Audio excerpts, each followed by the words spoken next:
Hi guys, welcome back. Today we're gonna make some dal.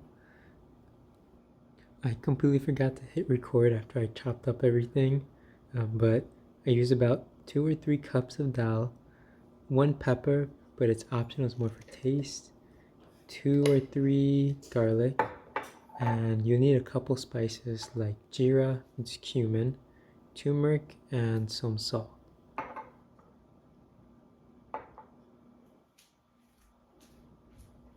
So bring a pot of water to boil on the stove, and you want to have enough water in the pot that once you add the dal, there will be about half an inch or a centimeter of water above the level of the dal. And you kind of want to have enough water that once you boil it all the way through and you blend it, it'll turn out to be kind of saucy or a little soupy.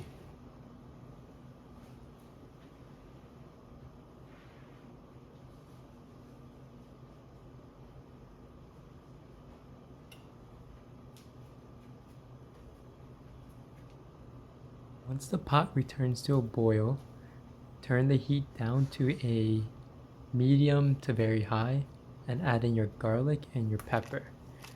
Hold off on adding your spices in case the pot froths up and your spice will end up falling out and you lose some flavor in the end. I did make the mistake of not checking the pot, and I think I put it to boil a little on a temperature too high, so you'll see later on my mistake of the pot getting very frothy. Here is the immersion blender I'll be using to blend up the dal and the spices and everything. You can do it by hand with this old-fashioned wooden whisk blender, but this is the fastest solution. And you can see here I accidentally let the pot overflow and froth up a lot. It is a legume, so it will froth up a lot with the starches. And you just reduce the heat down to like a medium high if it does this. As long as the pot is boiling, the peas will be cooking. So that's what matters the most. And once it froths up and you clean out some of the starchiness and stuff like that, you can add in your spice, because now you'll be sure that the spices won't fall out of the pot on you.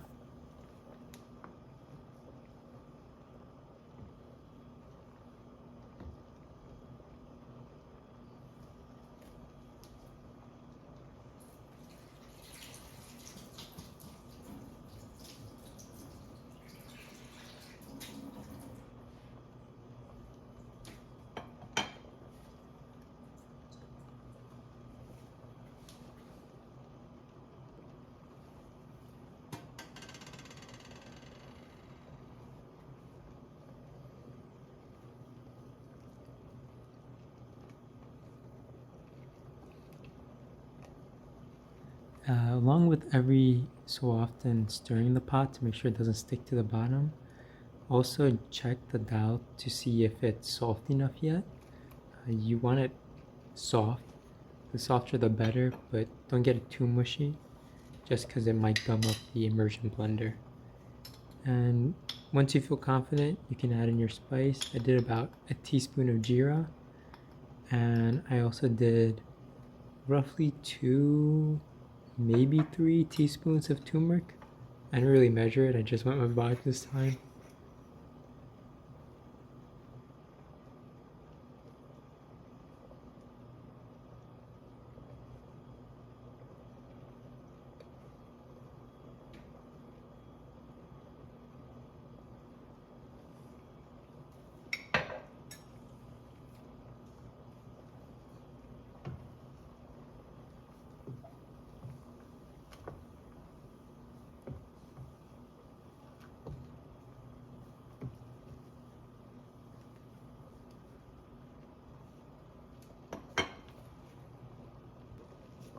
Alright, so here I think I boiled it for roughly 25 minutes, 20 minutes before the dal became soft enough where I can crush it with my fingers really easy.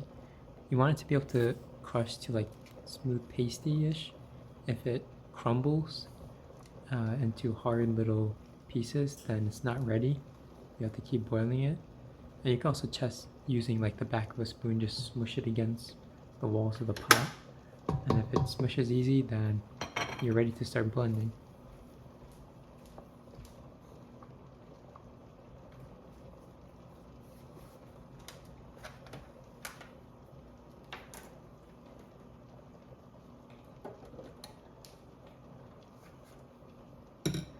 And once you're ready, turn off the stove and let the pot sit a little so it's no longer boiling. And then you want to blend it until it turns, you'll see the color change to like the yellowish color that Dhal has. Don't move it around like how I did. It will suction itself once you turn on. It'll like have a strong suction force down to the bottom of the pot. And you kind of just let it pulse and do its own thing. And after a while, you'll end up seeing like the clouds kick up of the Dhal being grind and everything.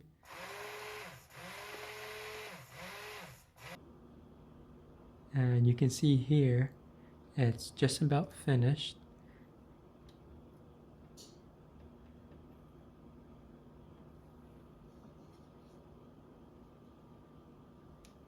Yeah, and just stir the pot a bit and make sure everything's ground up properly and there's no large chunks or anything.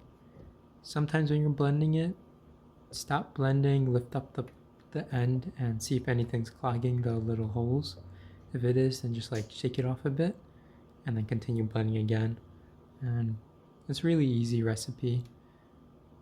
Took probably 30 minutes total.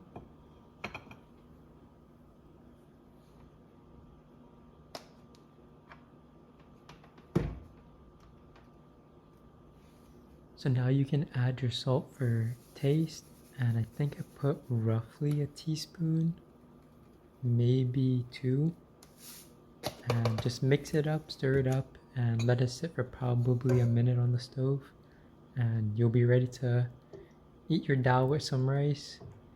I completely forgot to make rice, so I had to eat it with some bread, or you could just eat it alone. It tastes really good. But thanks for watching. See you in the next video.